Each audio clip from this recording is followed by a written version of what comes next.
Dearest listeners, how curious that the most calculating of arrangements often yield the most passionate of devotions. Today, this author brings you the most deliciously scandalous tale of ambition transformed by affection, of two souls who sought convenience but found something far more precious. But let us not rush, for the best scandals, like the finest wine, must be savored properly. London, 1817. A season of particular splendor and, as your humble chronicler observed, of particularly inventive deceptions. The ton buzzed with the usual whispers: who had squandered what fortune, whose daughter had been compromised, which gentleman had fallen spectacularly from grace. And fallen spectacularly, Lord Damien Ravenscroft certainly had. One must confess, this author had always held a particular fascination for the second sons of noble houses.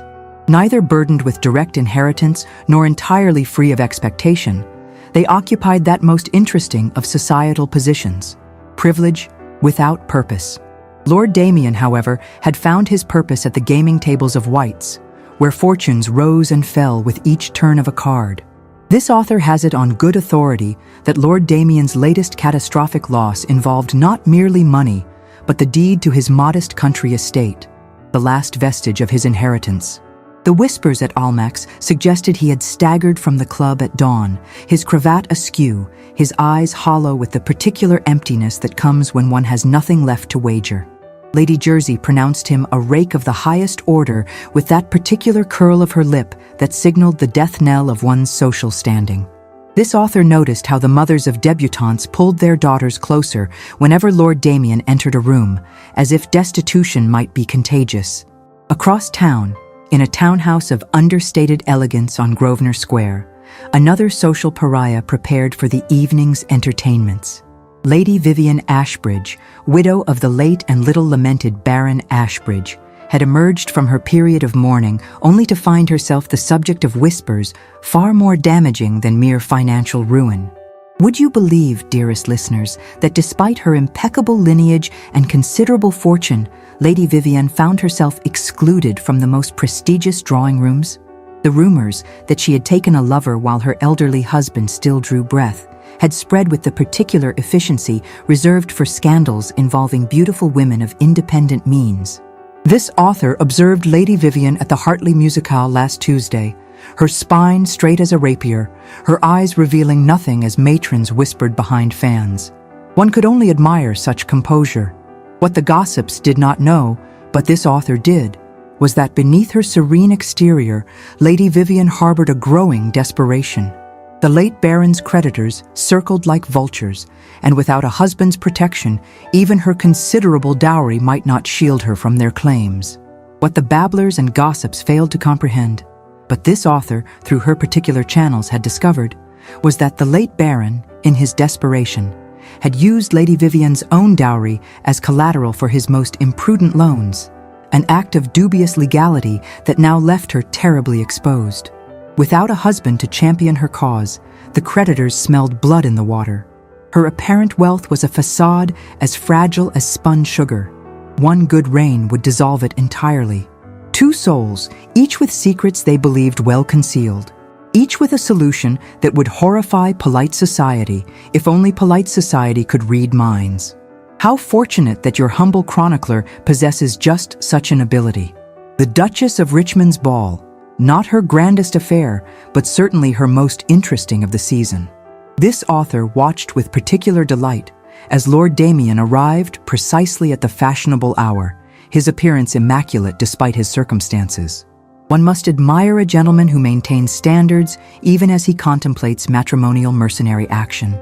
Gentle listeners, steel yourselves for what transpired next, for even this author, who has witnessed countless social machinations, found herself reaching for her fan. Lady Vivian entered the ballroom just as the orchestra completed a country dance. This author noticed how the candlelight caught the subtle emeralds at her throat, jewels that had escaped her creditor's attention. More significantly, this author observed Lord Damien's gaze sharpen with the particular focus of a predator identifying prey. What Lord Damien saw was not merely a woman of exceptional beauty, though with her auburn hair and remarkable green eyes, Lady Vivian certainly qualified, but a potential solution draped in silk and family jewels. A wealthy widow in need of social rehabilitation might welcome the attention of a lord, however impoverished. Or so one might calculate, if one were desperate enough. This author watched with fascination as Lord Damien navigated the ballroom with precision, engineering an introduction through his aunt, Lady Worthington, one of the few members of society who maintained connections with both parties. The introduction came with the particular inflection that suggested Lady Worthington suspected exactly what her nephew intended. This author observed their first shared glance, his calculating behind a charming smile, hers wary beneath perfect courtesy. Neither revealed recognition of the other's notorious reputation, though this author would wager her best bonnet that each had identified the other as a subject of societal condemnation. Lord Damien declared the next dance was promised to him, though no such promise had been made. To the visible shock of those nearby, this author included, Lady Vivienne accepted with a slight inclination of her head. As they took their positions for the quadrille, this author noted how Lord Damien leaned slightly closer than propriety permitted. His murmured comment about them being the most interesting scandal in the room suggested they might as well provide the spectacle society craved. Lady Vivienne's expression remained impassive, but this author, who prides herself on noticing the minutest details, observed her gloved fingers tighten fractionally on his arm. Her quiet reply indicated that giving society exactly what it expects was terribly dull. The dance proceeded with perfect execution. Lord Damien had always excelled at such performances, but this author noted how they watched each other with the particular intensity of opponents assessing strengths and vulnerabilities. Neither smiled genuinely, both calculated. And yet, gentle listeners, there was something else. A spark of recognition, perhaps. The particular connection that forms between two souls who understand what it means to be judged and found wanting. In the fortnight that followed, this author observed the most exquisite performance of indifference London had witnessed in many a season. Lord Damien and Lady Vivienne encountered each other at precisely the places where eligible persons might naturally meet. Hyde Park during the fashionable hour, the circulating library at Hatchard's, even a poetry reading at Lady Melbourne's. One must confess a certain amusement at their elaborate charade. Lord Damien, who had never before shown interest in literature beyond racing forms, suddenly developed a passionate interest in first editions. Lady Vivienne, who had previously limited her rides to early mornings when the park stood nearly empty, now appeared precisely when society promenaded. Lady Vivienne remarked upon the coincidence during their third such chance encounter, her voice carrying that particular inflection that indicated she believed in coincidence as much as she believed in unicorns. This author watched from a discreet distance as Lord Damien executed a perfect bow. His reply about Providence smiling upon him came with that particular smile that had separated many a young lady from her virtue, though never, it must be noted, from her reputation. For all his faults, Lord Damien had never been careless with the good names of innocent young ladies. Lady Vivienne was, of course, neither innocent nor young. At 27, with a marriage behind her, she occupied that most interesting of positions, experienced enough to recognize a fortune hunter, independent enough to make her own decisions. What fascinated this author most was how their mutual resistance began to falter. At the Pembroke Musicale, this author observed Lord Damien's expression when Lady Vivienne performed a particularly moving Italian aria. For one unguarded moment, calculation gave way to genuine appreciation. Similarly, at the Harrington dinner, Lady Vivienne's practiced indifference slipped when Lord Damien defended her against a particularly cutting remark from Lady Jersey, delivered naturally, just loudly enough to be overheard. Later that evening, as they stood on the terrace, chaperoned only by the distant stars, Lady Vivienne expressed surprise at Lord Damien's gallantry, having thought he possessed none at all. His response indicated surprise at her assumptions. This author, who had positioned herself near an open window with remarkable acoustics, noted the particular tension in Lady Vivienne's voice when she admitted to assuming what society told her, that he was a gambler and rake, interested only in restoring his fortunes through whatever means necessary. Lord Damien's laugh was not his usual practiced sound, but something rawer. His retort about society's claim that she took a lover while her husband breathed his last challenged whether they should both accept society's verdicts. The silence that followed held a particular quality that suggested both had said more than intended. This author observed Lady Vivian's fingers tightening around her fan, a beautiful trifle of ivory and lace that trembled slightly despite her outward composure. Her eventual suggestion that perhaps society did not know everything it claimed to know caused this author's heart to quicken. For what is more delicious than the moment when two opponents begin to question the battle they thought they were fighting? The resistance continued in public, of course. At Almack's, they maintained a careful distance. At the opera, they acknowledged each other with the precise degree of civility required. No more, no less. But this author, who has observed the ton through many a season, recognized the particular quality of their performance. They resisted not merely each other, but their growing curiosity about the person behind the reputation. The true turning point, dearest listeners, came not at a grand ball or public assembly, but in the hushed sanctuary of the British Museum on a rainy Tuesday afternoon. This author, who occasionally finds cultural edification a pleasant diversion from scandal gathering, happened upon the most remarkable scene in the Egyptian gallery. Lady Vivian stood transfixed before a sarcophagus, her profile outlined against the dim light. Lord Damien, entering from the opposite direction, paused upon seeing her, and this author observed with fascination that he nearly turned away, as if unwilling to disturb her solitude. Something changed his mind, perhaps the particular vulnerability in her solitary stance, and he approached with uncharacteristic hesitation. His comment about ancient Egyptians believing the heart was weighed against a feather in the afterlife, with too many sins causing it to sink, came as he stopped at a respectful distance. Lady Vivian did not start at his voice, as if she had somehow sensed his presence. Her soft reply about the terrible notion of having one's entire life reduced to such a simple measurement prompted Lord Damien to move beside her, both facing the ancient artifact. He drew a parallel to society's daily judgments. One misstep, and the scales tip irrevocably.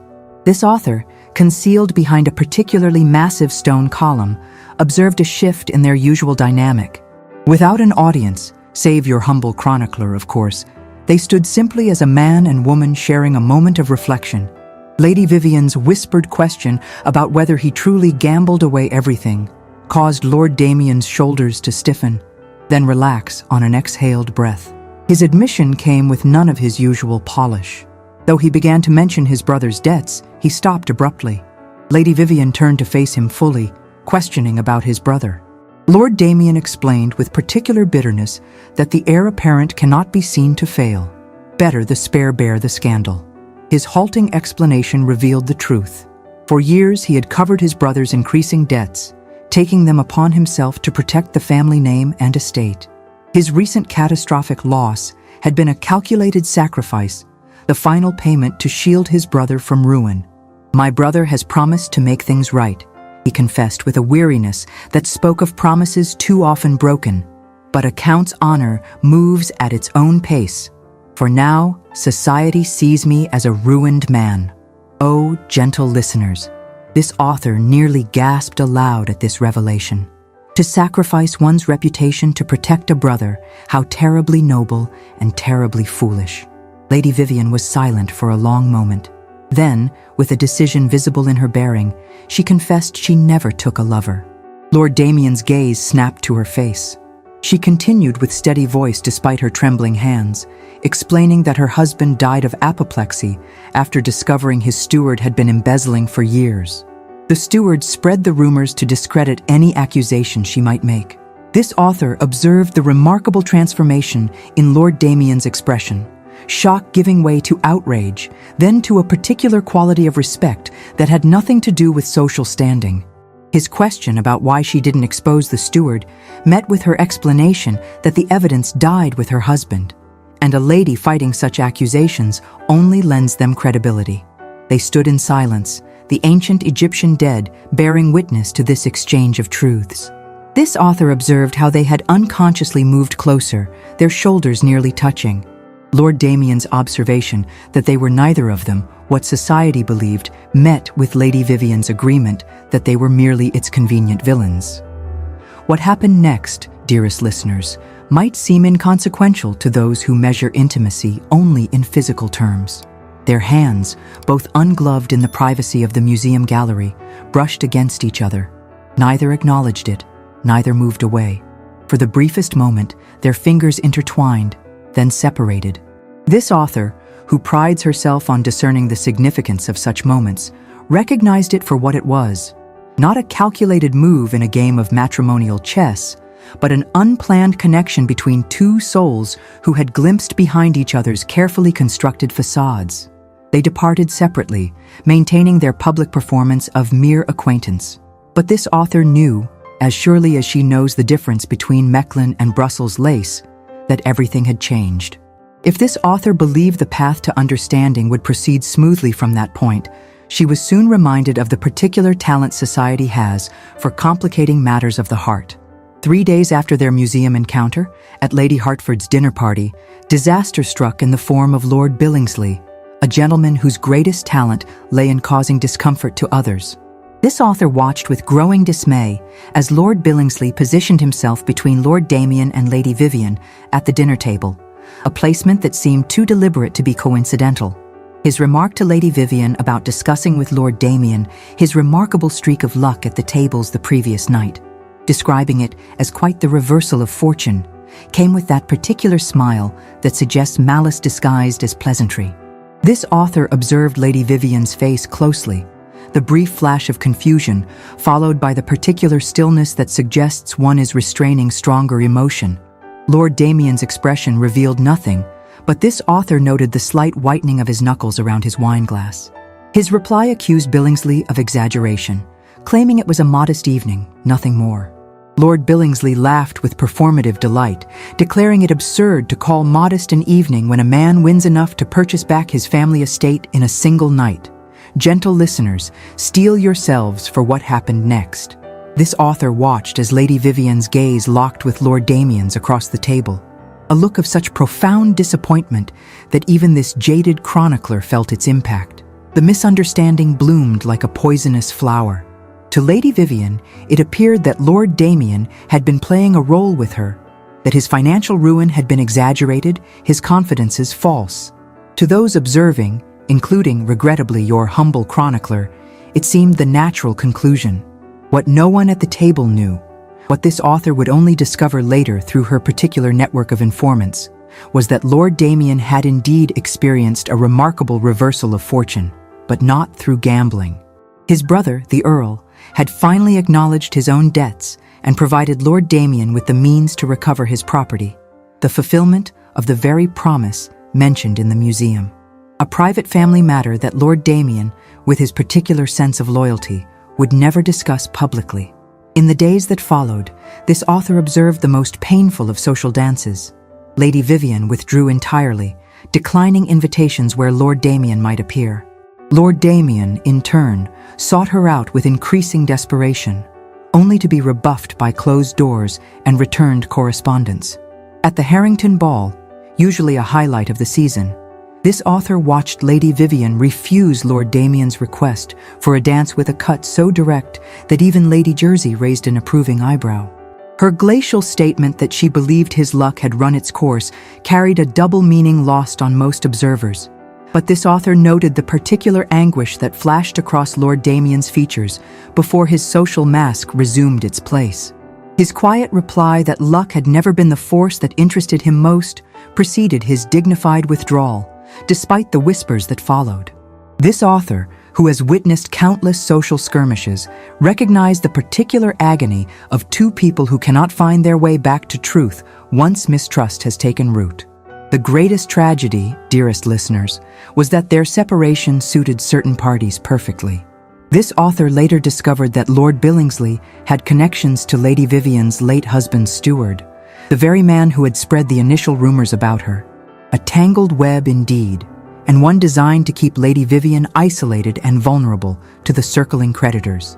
As April gave way to May, this author observed Lady Vivian's increasing pallor, Lord Damien's growing recklessness. They had found in each other a moment of understanding, only to have it snatched away by deliberate malice disguised as social pleasantry. This author observed Lord Damien leave the Harrington ball not with the posture of a defeated man, but with the cold fury of someone who realized the game was far larger than he had imagined.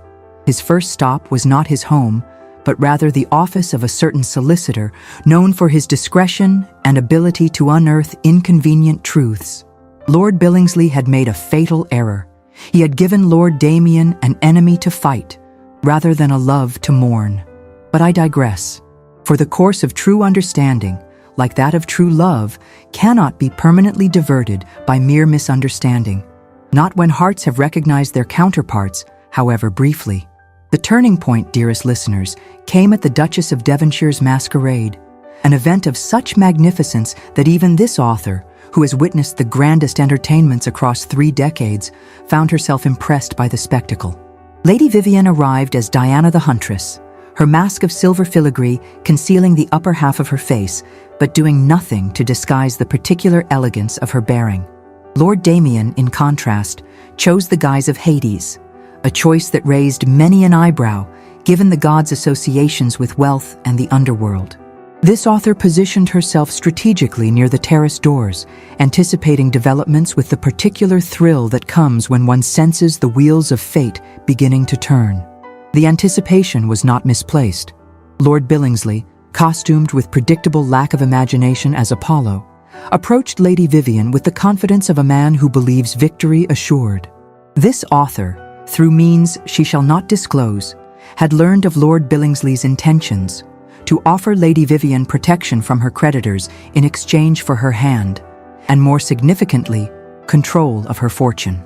Lord Billingsley began with a tone of false concern, mentioning that he had heard the most distressing news about her financial situation, describing her late husband's creditors as persistent and vulgar in their demands. This author observed Lady Vivian's spine stiffen beneath her classical draperies. Her response noted that he seemed remarkably well informed about her private affairs. He replied that he made it his business to know matters that concerned those he admired, stepping closer than propriety allowed. His suggestion that he could make these problems disappear with a word from him to certain individuals hung in the air between them.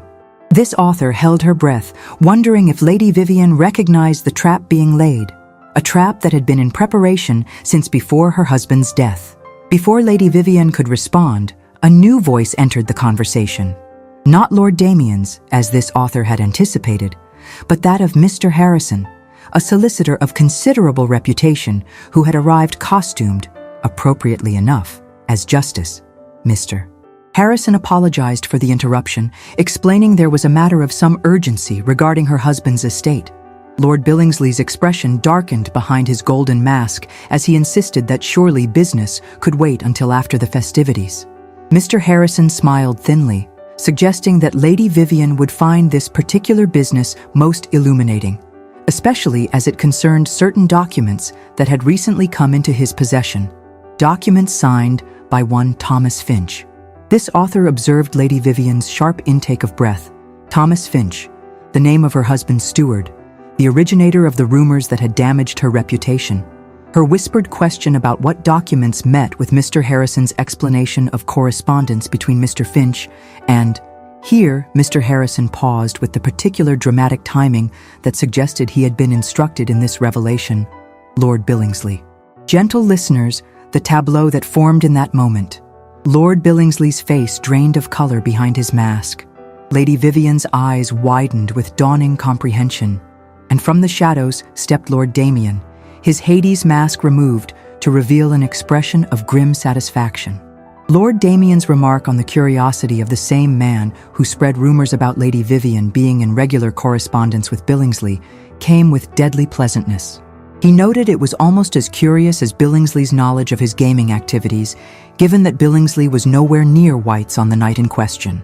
This author watched with particular delight as understanding dawned across the assembled listeners, for a small crowd had gathered, drawn by that particular instinct society has for impending scandal. Mr. Harrison continued, producing a packet tied with legal ribbon, explaining that these letters detailed a most interesting conspiracy. It seemed Mr. Finch was instructed to embezzle from Baron Ashbridge, to drive the estate toward ruin. When the Baron discovered the theft, Mr. Finch was further instructed to discredit any claims the Baroness might make by spreading particular rumors about her virtue. Lady Vivian's hand flew to her throat as she questioned why. Lord Damien stepped forward, his gaze never leaving Lord Billingsley's increasingly panicked face, explaining that Billingsley held her husband's notes of hand, purchased systematically over years. With her reputation in tatters and her financial situation desperate, he could offer marriage as her only salvation. Billingsley never forgave your father, Baron Ashbridge, for winning your hand, Lord Damien added with cold precision, a hand he himself had sought. And as for me, his smile held no warmth. He never forgave me for winning Thunderbolt from him at Newmarket 5 years ago. His pettiness is exceeded only by his greed. Mr. Harrison agreed it was a clever scheme, made more interesting by similar correspondence regarding Lord Damien. It seemed Lord Billingsley had been quite determined to ruin 2 reputations. This author observed the particular quality of rage that transformed Lord Billingsley's features, the rage of a manipulator exposed. He lunged toward Mr. Harrison, clearly intending to seize the damning letters, only to find himself restrained by Lord Damien's firm grip. Lord Damien's lethal softness suggested Billingsley owed Lady Vivian an apology, though he could not imagine one sufficient to the offense. What happened next occurred with such speed that even this author, who prides herself on observing everything, could scarcely follow the sequence. Lord Billingsley broke free, drew a small pistol from within his costume, a shocking breach of every social code, and pointed it not at Lord Damien, but at Lady Vivian. His snarl, abandoning all pretense of gentility, questioned whether this changed anything, claiming he still held enough power to destroy them both. Before anyone could move, Lord Damien stepped directly into the pistol's path, placing himself between the weapon and Lady Vivian with the particular deliberateness that suggests complete commitment to the potential consequences. His simple statement that Billingsley would have to kill him first came without dramatic flair or posturing heroism, but with the quiet certainty of a man who had made his choice without reservation. Gentle listeners, even this author, who has witnessed countless acts of both cowardice and courage, felt her heart seize at this declaration. The standoff lasted only moments before several gentlemen overpowered Lord Billingsley, the pistol discharging harmlessly into a potted palm. But those moments, dearest listeners, contained volumes, particularly in the gaze that passed between Lord Damien and Lady Vivian. A gaze of perfect understanding, of recognition, of something far deeper than the social dance they had been performing. As Lord Billingsley was escorted from the premises, his social death more complete than any physical one could have been, this author observed Lord Damien turn to Lady Vivian, his expression unguarded, for perhaps the first time since they had met. His simple request for forgiveness met with Lady Vivian's response, not in words, but in action. She stepped forward and placed her hand in his, a gesture more intimate in that moment than any embrace could have been. This author, not normally moved to emotional display, found herself surprisingly affected by this tableau, for it represented not merely the triumph of truth over lies, but the particular courage required to trust after betrayal, to hope after disappointment. The final act of our tale, dearest listeners, unfolded not in the ballrooms of Mayfair or the gossip-filled drawing rooms of society, but in the quiet sanctuary of Lady Vivian's garden, one perfect June morning.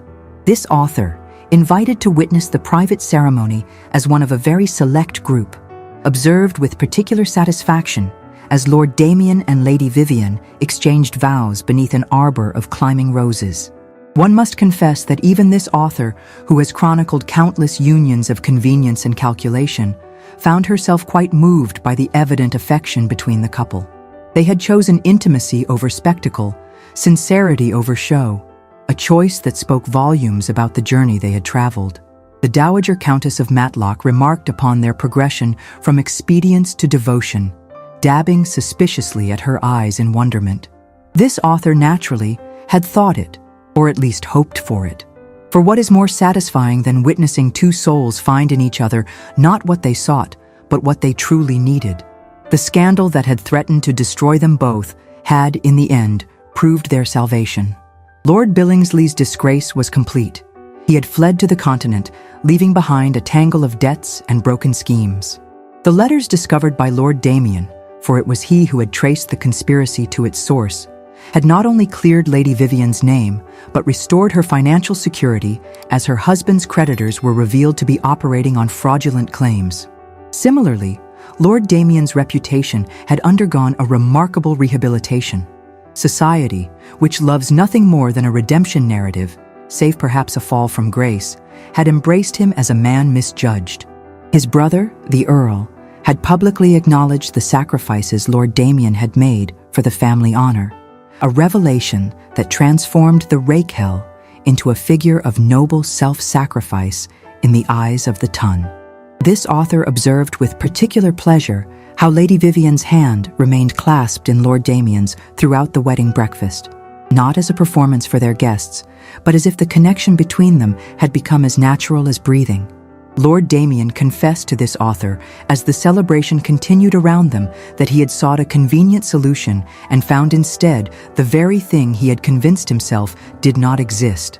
When your humble chronicler inquired what that might be, his gaze turned to Lady Vivian, now Lady Ravenscroft, as she laughed at something his brother had said. The particular quality of his expression in that moment revealed everything. His reply spoke of a love based not on what society sees, but on what they recognized in each other when no one else was looking. This author, who has witnessed countless declarations of devotion, most of them performative rather than genuine, recognized the particular truth in his words. For they had indeed seen each other, not the convenient villains of society's creation, but the complex, imperfect, honorable souls beneath the scandal. One might observe that their path to happiness had been unnecessarily complicated by pride and misunderstanding. Yet this author would suggest that perhaps the very obstacles they overcame were necessary to forge a connection of genuine strength. Like gold, tested in fire, their affection had emerged purer for the trials it had endured. As the garden party dispersed into the golden afternoon, this author watched the newlyweds slip away from their guests, their heads bent close in private conversation. Not the calculated withdrawal of a couple performing contentment, but the natural gravitation of two people who genuinely prefer each other's company to all others. And so, gentle listeners, another tale reaches its blessed conclusion. This author withdraws until our next encounter. Until then, remember, the greatest scandals often lead to the greatest happiness. The tongue will always whisper, but true understanding speaks in silence, in shared glances, in hands that find each other even in the darkest moments. In the eternal battle between society's judgment and the heart's wisdom, this author shall always favor the latter. Your devoted chronicler, Lady Ravenswood.